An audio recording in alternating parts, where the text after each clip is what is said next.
hope this doesn't happen to anyone, but I already know people that have experienced this. One day, Rachel was fine. She was going about her day. She was busy, she was productive, she was spending time with her family and friends.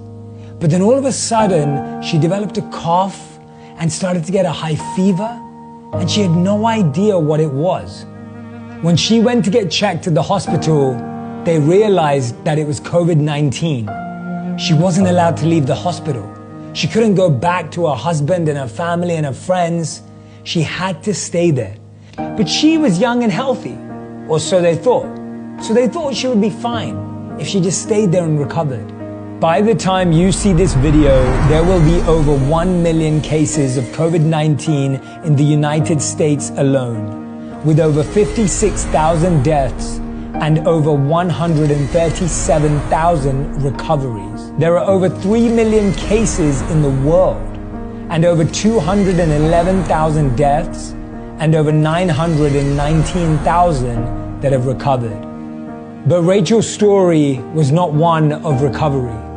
Even though they expected her to recover shortly after she was diagnosed, it actually got worse.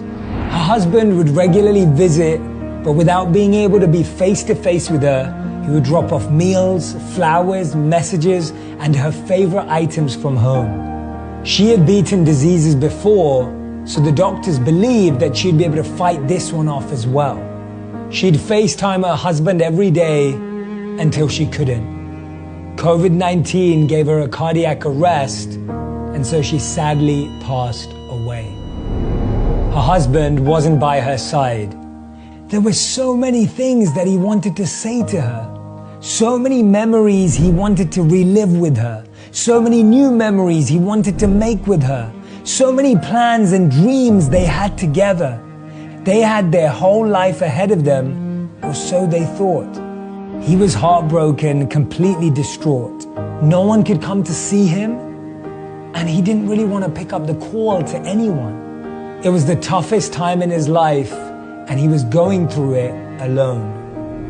He finally decided that he was going to go to the hospital to pick up her items and everything that she had left behind. When he got home, he opened her phone to see the pictures they had and wanted to start looking through all the memories that they had captured. And as he was going through her photo gallery, he found a picture.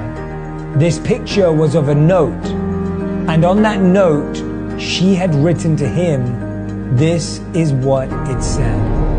My love, I love you more than you could imagine. I am going to miss you so incredibly much.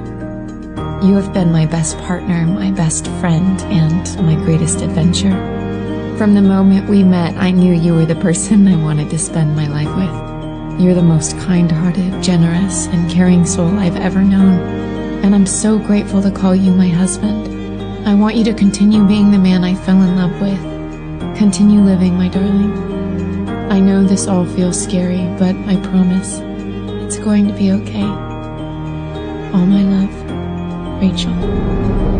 The Buddha said, the trouble is you think you have time. You never know how long you have with someone, so don't waste it arguing. Don't waste it complaining and comparing and criticizing, and don't waste it fighting. Don't let your last words to someone be words you don't mean.